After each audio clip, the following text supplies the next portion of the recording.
Okay. Raise your hand if you have that one show that causes your brain to rot from watching it over and over again.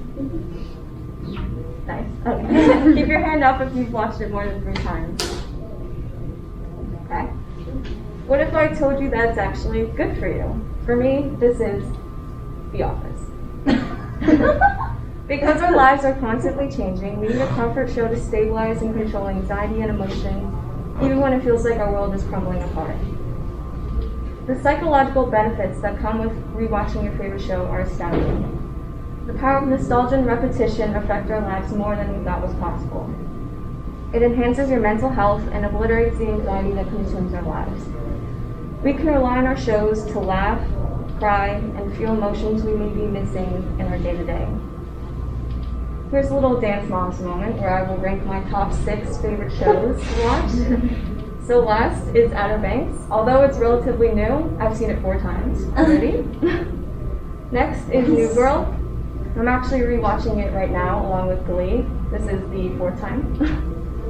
Next is Gilmore Girls.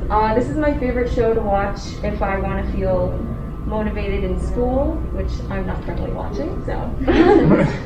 Next is Parks and Rec. It's similar to The Office in the way it's filmed, but the characters are diverse and the humor is incredible. Next is Friends, and I love watching this, especially during the holiday season for the feel of nostalgia. Number 1, The Office, shocker. I've seen this all 9 seasons about 8 times, which isn't that much compared to some people, but this is in the span of 3.5 years. Fast forward to the summer before freshman year. My sister told me about a show that she was watching that I might enjoy. Understatement of the year. About 2 weeks after I started watching it, I had to get my wisdom teeth taken out. After the surgery, I lied on the couch with my mom and my sister, and they let me pick what I want to watch. I chose The Office because that was what I've been watching at the time. Being completely drugged up and practically incapable of laughing, I remember thinking to myself that this was a show that would help me get through pretty much anything. Oops. Of course, I had like 2 feet of cotton in my mouth and my face was the size of a bowling ball, but I still knew. I started baton twirling when I was 3 years old and joined the competitive traveling team when I was 6. The first year was fun, but if you're good, then the pressure is turned up a lot. The 2 of us did nothing but twirl. Eat, sleep, twirl, repeat is literally what we did.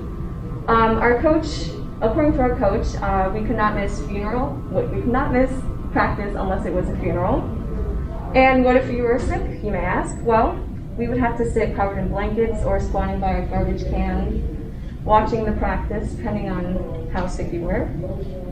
My sister and I had no time for ourselves except for the long car rides with our portable movie players.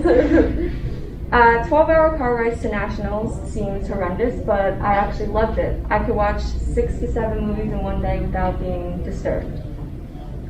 I did lose a few brain cells from this, but it's fine. Years later, my sister and I realized that we were kind of alone, but we weren't lonely because we had our own little escape in the cinematic universe. It sounds sad, but thank goodness for the 3DS.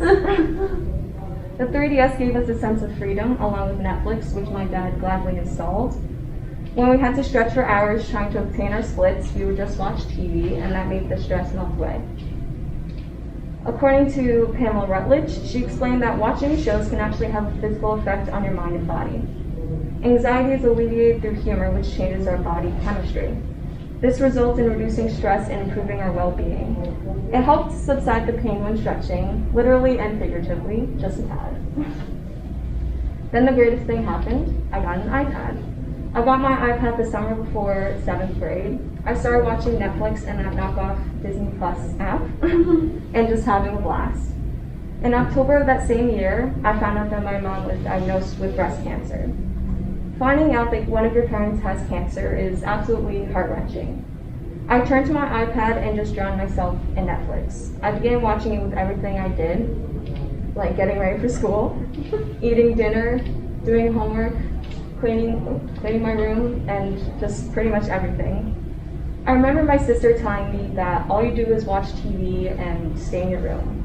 I was, of course, cleaning my closet while watching TV when she said this, and I remember saying that, well, yeah, it's the only source of laughter I get in this house. That's kind of sad, but it really did help me. It gave me a sense of lightness and freedom, and it was an escape from the black cloud hanging over my family. As a society, we feel the need to shelter our feelings because if we let them out, we're perceived as weak. I myself fit into this bubble based on this example. I wanted to be strong for my family and just didn't think my emotions really mattered. My go-to show to control these emotions were Jessie and Good Luck Charlie. I am a Disney child. My mom never let us watch anything but Disney, and she even banned Barney, saying it was garbage. She wasn't wrong though. 4 years later, it was the day of my spinal surgery. Big difference between that and getting your wisdom teeth taken out. I was unable to move and my brain could barely function. After an hour of trying to wake from anesthesia, my mom flipped through the channels on the TV, and lo and behold, The Office. A wave of calmness and a welcoming sense of nostalgia came over me, and my pounding head ceased to worry about the numbness racing across my body. I was hours away from my home in Boston, in a stuffy and restraining bed with rods in my back, and all I could think about was Michael hitting Meredith with his car. Nostalgia plays a key role in consistently rewatching your favorite TV show. It fills your life by being a source of consolation that you can tap into whenever you're feeling blissful for a period of time. It feels good to reminisce, and the effort is relatively low, and the reward is high. Neil Burton said, "Our everyday is humdrum, often even absurd. Nostalgia can lend us a much-needed context, perspective, direction, and reminding and reassuring us that our life is not as banal as it may seem. It also tells us that there have been and will be meaningful moments and experiences. Humans love predictability. It prevents anxiety. The mere exposure effect is a scientific term used to describe that we only like something because we've only been previously exposed to it. That repetition and nostalgia creates this desire to rewatch our favorite show and to rewatch it again." Leah Beck stated, "People can identify with all sorts of situations in the context of office politics and interpersonal relationships.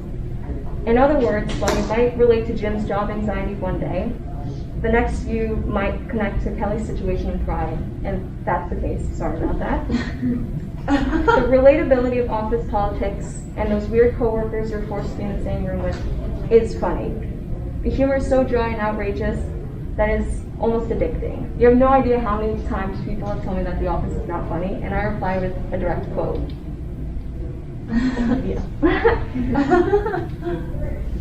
Your brain is continuously producing dopamine when binge watching your favorite show, and your body experiences a drug-like high. This signals to the body that it feels good and that you should keep doing it. The psychological benefits don't fade through time, which means the familiarity effortlessly creates a mental boost from watching it. What is interesting is that those devastating emotions you feel when concluding a show are in fact real. It's called situational depression. We form real connections with these characters and plot lines, and it actually benefits us. So, you're all probably wondering, what is she doing now that The Office is off of Netflix? Well, it's been a real struggle, but I'm getting through it day by day. Will I be lugging all of the season DVDs and the 15-year-old movie player all the way to Ohio? Absolutely.